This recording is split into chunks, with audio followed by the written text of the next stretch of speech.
पूना गाडगीळ आणि sons limited 1832 पासून। महापालिका निवडणुकीसाठी काँग्रेसकडून इच्छुक उमेदवारांकडून अर्ज मागवण्यास सुरुवात। 2 दिवसांमध्ये 450हून अधिक इच्छुकांचे अर्ज। जैन बोर्डिंग प्रकरणामध्ये रवींद्र धंगेकर आज सकाळी 11 वाजता पोलिसात तक्रार दाखल करणार। जैन बोर्डिंग विक्री व्यवहार प्रकरणामधील दोषींवर कारवाई करण्याची मागणी करणार असल्याची माहिती। आंतरवाली सराटीमध्ये होणारी शेतकरी संघटनेच्या अध्यक्षांची बैठक रद्द। शेतकऱ्यांमध्ये एकजूट दिसावी म्हणून 2 नोव्हेंबरची बैठक रद्द। नागपुरात बच्चू कडूंचं आंदोलन सुरू असल्यानं बैठक रद्द। मनोज सरांगेंची माहिती। भाजपचे खासदार नारायण राणेंचा आज जनता दरबार। रत्नागिरीमध्ये 11 वाजता जनता दरबाराचं आयोजन।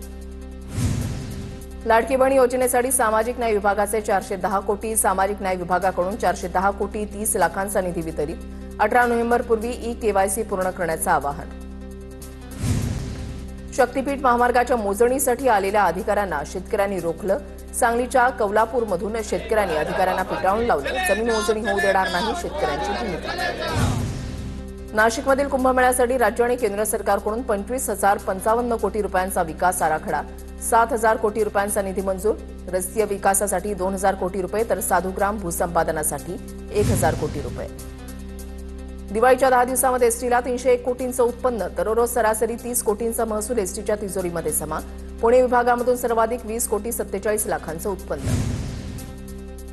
ऊस तोडणी दर हा 500 रुपयांवरून 700 रुपयांवर करा। राज्यामधील ऊस तोडणी मशीन मालकाची मागणी। 1 नोव्हेंबरच्या आधी निर्णय घ्या, अन्यथा आम्ही काम थांबवू। मशीन मालकांचा राज्य साखर आयुक्तांना इशारा। मीरा इंदरला वारकरी भवनाची मोठी भेट। उद्या इंदुरीकर महाराजांच्या उपस्थितीमध्ये वारकरी भवनाचं लोकार्पण होणार। अरबी समुद्र आणि बंगालच्या उपसागरामधील हवामान बदलामुळे विदर्भासोबतच कोकण किनारपट्टीला पावसाचा इशारा कायम।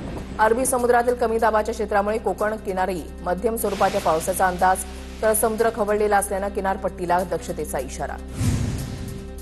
वाशिमच्या मानोरा तालुक्यामध्ये मध्यरात्री मुसळधार पाऊस, कपाशी पिकाला फटका, तर रब्बीच्या पिकांसाठी पाऊस फायदेशीर। चिपळूणमध्ये झालेल्या मुसळधार पावसानं भात शेतीचं मोठं नुकसान। शेतामध्ये पाणी साचण्याच्या भीतीनं रस्त्यावर वाळू घातलेलं पीकही भिजलं। छत्रपती संभाजीनगरमध्ये दुचाकीवरून महिलेची छेडछाड करण्याला अटक। नंदनवन कॉलनीमधील महिला घराकडे पायी जात असतानाची घटना। छावणी पोलीस ठाण्यामध्ये आरोपीच्या विरोधात विनयभंगाचा गुन्हा दाखल। आजारी असल्यानं वृद्ध महिलेला उपचारासाठी चिखलातून मार्ग काढत झोळीमधून नेण्याची वेळ। पालघरच्या डहाणू तालुक्यामधल्या रायतडी वरठापाडामधली घटना। 2014 मध्ये ठराव आणि अर्ज करूनही रस्त्याचं काम होईना। छत्रपती संभाजीनगरमध्ये डेंग्यूचे 634 संशयित रुग्ण आढळले। 70 रुग्णांचे अहवाल पॉझिटिव्ह। पावसाचा जोर कायम राहिल्यानं रुग्णसंख्या आणखी।